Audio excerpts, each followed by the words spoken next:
प्रिय विद्यार्थियों, BA part third का पहला पेपर धर्म दर्शन है और दूसरा पेपर है आपका सांख्यिक। इस दूसरे प्रश्न पत्र में हम आपसे सांख्य कारिका में जो पहली कारिका त्रिविध दुखों की और उसके एकांतिक और आत्यंतिक दुख निवृत्ति की बात कर रहे थे, वहां हमने आपको त्रिविध दुख क्या होते हैं ये स्पष्ट किया था।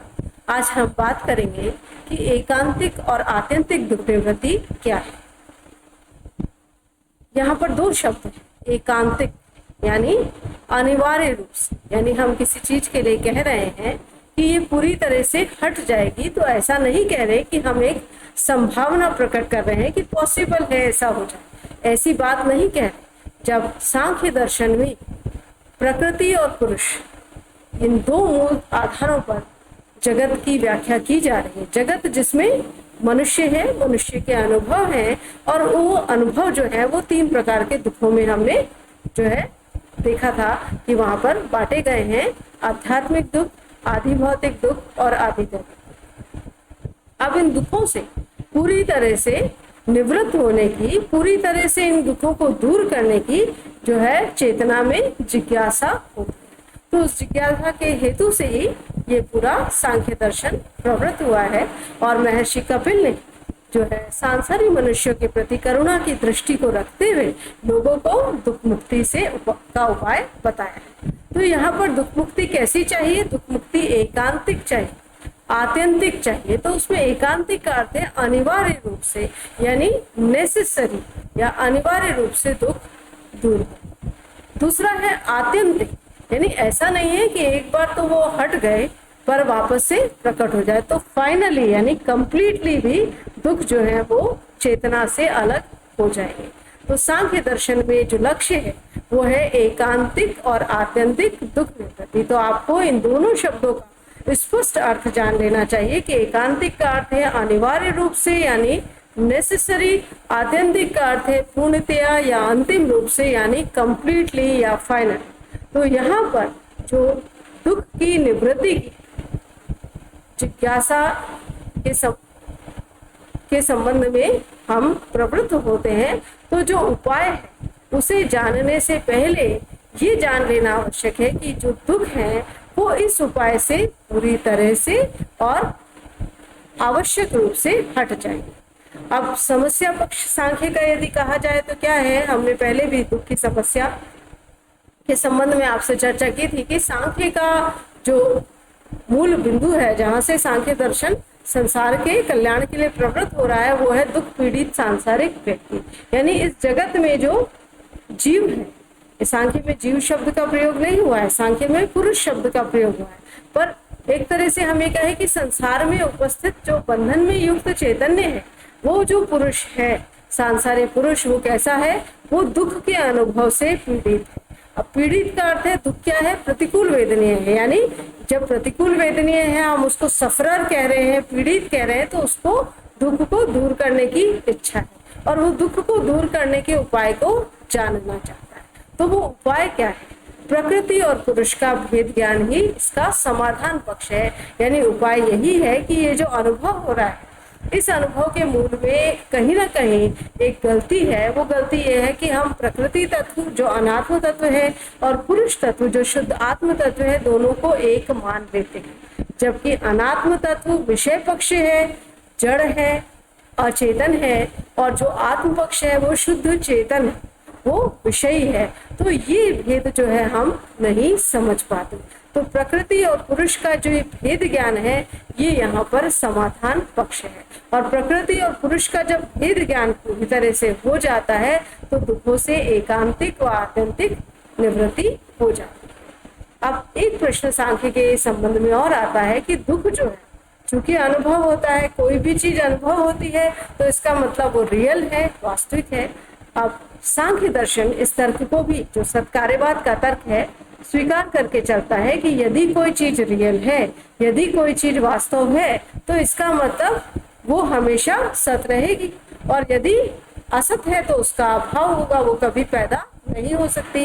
यानी सत्य जो है उसका कभी अभाव नहीं होता और असत का कभी भाव नहीं होता। जैसे कि हम कहते हैं आकाश कुसुम, आसमान में उगने वाला फूल वो कभी होता ही नहीं है, तो उसकी कभी उपस्थिति भी नहीं दिखेगी। पर दुख की तो उपस्थिति दिखती है, दुख से तो मनुष्य जो है पीड़ित है। तो ऐसा जब वास्तविक है, दुख सत्य है, तो फिर उसको नष्ट किया नहीं जा सकता, यानी उसका अभाव नहीं किया जो है कभी भी नहीं हो सकता। तो यहाँ पर स्पष्ट है, सांख्य की दृष्टि में हम कभी भी नहीं कहेंगे कि दुख का नाश हो गया। यहाँ पर जो है वो दुख से चेतना जो है एक तरह से अलग हो जाएगी, वो अपने और उसके मध्य भेद को पहचान देगी। दुख जो है वो प्रकृति के रजस गुण का व्यापार है, और प्रकृति और पुरुष का जब भेद ज्ञान संपन्न होगा तो जो पुरुष है, शुद्ध आत्म तत्व है, वो प्रकृति के इस दुख से भी निवृत्त हो जाएगा। तो यहाँ पर जब हम दुख के संबंध में बात कर रहे हैं, सांख्य एक वास्तववादी दर्शन है, इसकी बात कर रहे हैं, तो दुख के संबंध में यह कहना कि दुख का अब नाश हो गया, पहले था और अब नहीं है, ऐसा नहीं कहा जा सकता। सिर्फ हम ये कहेंगे कि दुख से पहले चेतना अपने को संबद्ध करके देख रही थी, तो उस अनुभव में वो दुखी थी, पर जैसे ही उसने उससे अपने को अलग कर दिया वो मुक्त हो गई। तो इस रूप में दुख को अभिभूत या शांत किया जा सकता है, उसका विनाश सांख्य में, जो सांख्य की तत्व मीमांसा है उसके अनुसार उसका विनाश नहीं कहा जा सकता। सांख्य की जो दूसरी कारिका उसमें ये बताया गया है कि दृष्ट और अनुश्रविक। अब दृष्ट और अनुश्रविक, दृष्ट का अर्थ है प्रत्यक्ष गोचर जो हमें दिखाई देते हैं, अनुश्रविक का अर्थ है सुने गए, ये श्रुति के आधार पर। तो जो वैदिक परंपरा है वहां पर जो है श्रुति या वेद सत्य को जो है बहुत महत्वपूर्ण माना जाता है। तो ये कहा जाता है कि क्या दुख जो है प्रत्यक्ष गोचर और वैदिक उपायों से शांत नहीं किए जा सकते? तो सांख्य दर्शन के अनुसार ये कहा जाता है कि प्रत्यक्ष गोचर उपाय भी और वैदिक उपाय यानी अनुश्रविक उपाय भी जो है वो क्षय अतिशय से युक्त है। अब क्षय अतिशय से युक्त है, इसे आप और स्पष्ट समझ पाएंगे जब आप प्रकृति के व्यक्त और अव्यक्त स्वरूप को जानेंगे।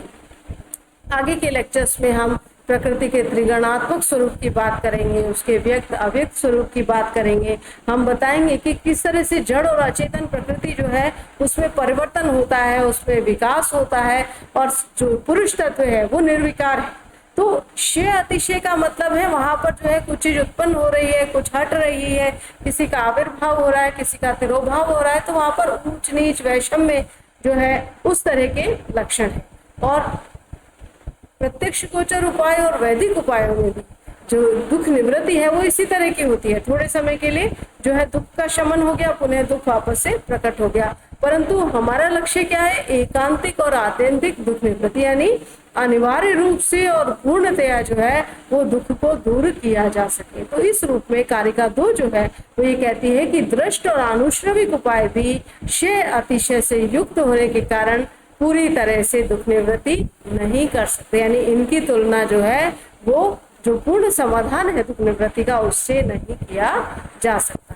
और कारिका 2 में ही दुख निवृत्ति का एकांतिक और आत्यंतिक रूप से समाधान जिससे बताया गया है वो है व्यक्त अव्यक्त और ज्ञ का भेद ज्ञान। अब यहाँ पर डिफरेंस जानना है किस किस का?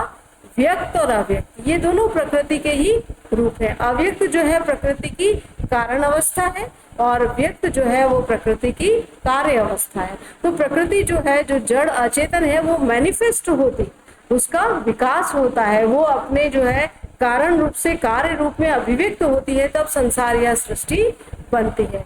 ये होता सब शुद्ध चेतना की उपस्थिति में है, पर शुद्ध चेतना इनसे तात्विक स्तर पर अलग है। इसलिए सांख्य में द्वैतवाद है प्रकृति और पुरुष का।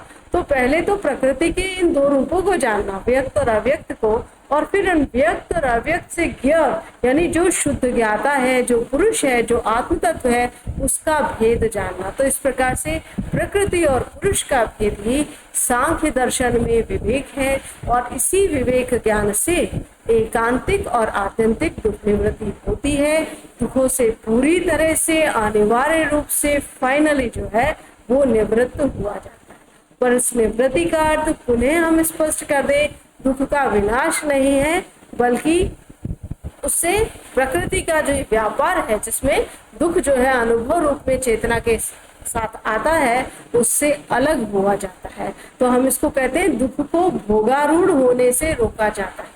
यहाँ पर जो भोग शब्द, जैसे कि आप कारिका में पढ़ते हैं तो वहां आता है कि दुख जो प्रकृति है उसका के दो उद्देश्य है, भोग और अपवर्ग। अपवर्ग का अर्थ हो गया मुक्ति या मोक्ष, और भोग का अर्थ है अनुभव, एक्सपीरियंस। तो ऐसा संभव है कि चेतना ऐसी अवस्था में अपने को प्राप्त कर ले जहां प्रकृति का जो ये अनुभविक व्यापार है सुख दुख मोह का, इससे वो बिल्कुल अलग हो जाए। तो इस तरह से अनुभव से जो है अपने अनुभव हुए उस पक्ष को शांत कर लेना या भोगारूढ़ होने से रोकना, ये जो है मनुष्य के हाथ में है, और वो सांख्य से इस प्रकार के पुरुषार्थ को जो है सिद्ध कर सकता है और अपनी शुद्ध चेतना की स्थिति को प्राप्त कर सकता है। तो आज के इस लेक्चर में हमने जाना कि एकांतिक और आत्यंतिक दुख निवृत्ति का क्या अर्थ है, क्यों सांख्य में दुख जो है वो रियल है, परंतु दुख से दूर हुआ जा सकता है, उसे शांत किया जा सकता है, भोगारूढ़ होने से रोका जा सकता है, पर ऐसे नहीं कहा जा सकता कि दुख नष्ट हो गया। और साथ ही साथ हमने ये जाना कि दृष्ट और अनुश्रविक उपाय भी एकांतिक और आत्यंतिक दुख निवृत्ति में सहायक नहीं है।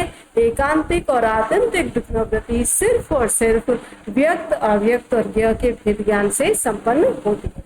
तो इसी लेक्चर के आधार पर आपके अभ्यास प्रश्न है, सांख्य दर्शन में दुख निवृत्ति का क्या अर्थ है समझाइए, एकांतिक और आत्यंतिक दुख निवृत्ति क्या है, ये किस प्रकार से प्राप्त हो सकती है। Thank you. अगले लेक्चर में हम सांख्य के प्रमुख सिद्धांतों की बात करेंगे।